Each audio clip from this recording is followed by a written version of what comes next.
So this video went viral about a couple weeks ago. As Vietnamese refugee, we have endured suffering under the communist regime, and we believe that. Okay, fuck you, dude. I mean, seriously, fuck you, old lady. Shut the fuck up, you stupid fucking idiotic old lady with your stupid fucking gamer headset. You know, for one of the top political streamers on Twitch, you would think Hasan would be able to come up with some sort of argument, rather than hurling around a bunch of childish insults.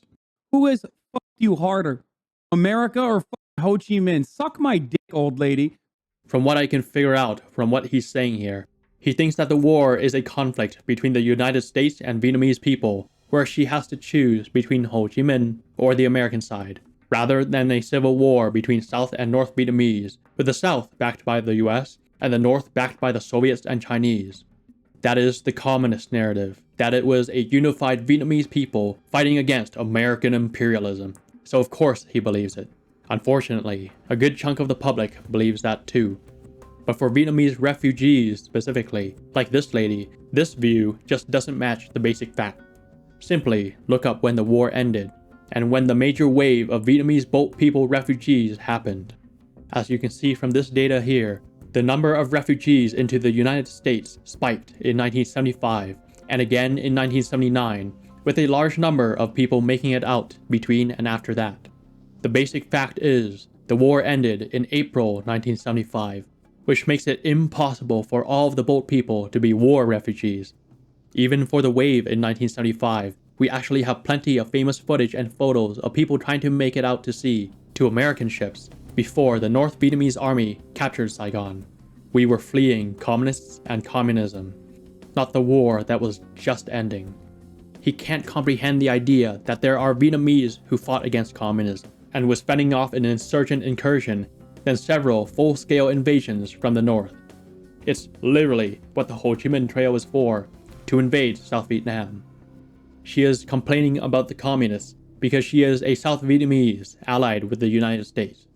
God damn, dude. Yo, fuck this refugee, okay? Seriously, fuck this South Vietnamese. This is the hilarious part. He has remnants of the actual truth, where there were separate North and South Vietnams. But he doesn't understand the nuance, so he just lumps all Vietnamese together as a single anti-American force. He vaguely heard of the term South Vietnam, so he just uses it, but in a way that is completely nonsensical.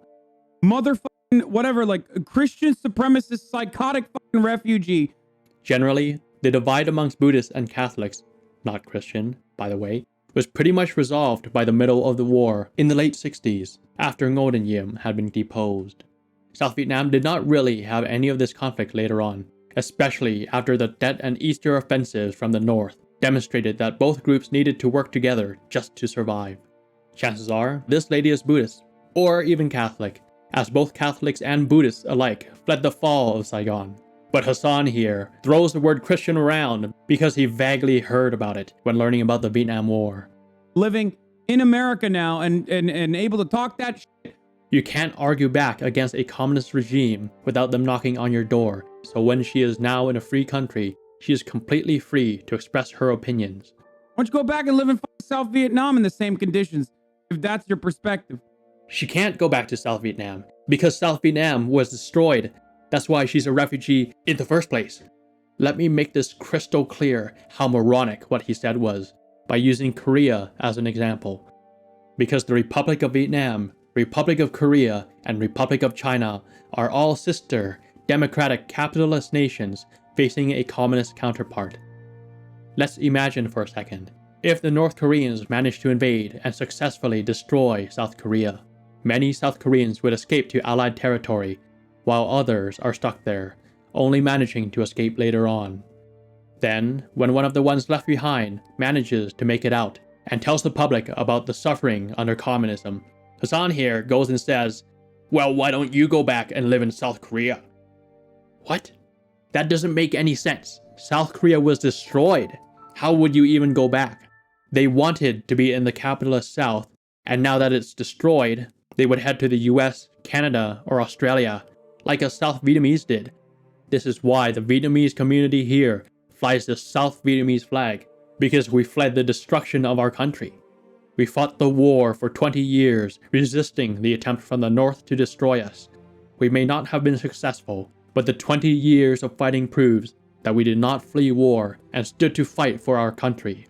We only left when the new communist regime stripped anything and everything away. His logic here is completely backwards, at least with this lady. The anti-communist fled a communist country to live in a capitalist one. Hasan here complains about capitalism and absolutely refuses to leave the most capitalist country in the world. He weirdly tries to paint her as some sort of hypocrite, but there's only one hypocrite here, and it isn't her. Hasan's crash out here is just another example of the typical hippie leftist whinging about the war. All of it emotional manipulation, using buzzwords that trigger those emotions, and the basic foundational information is left out to dry.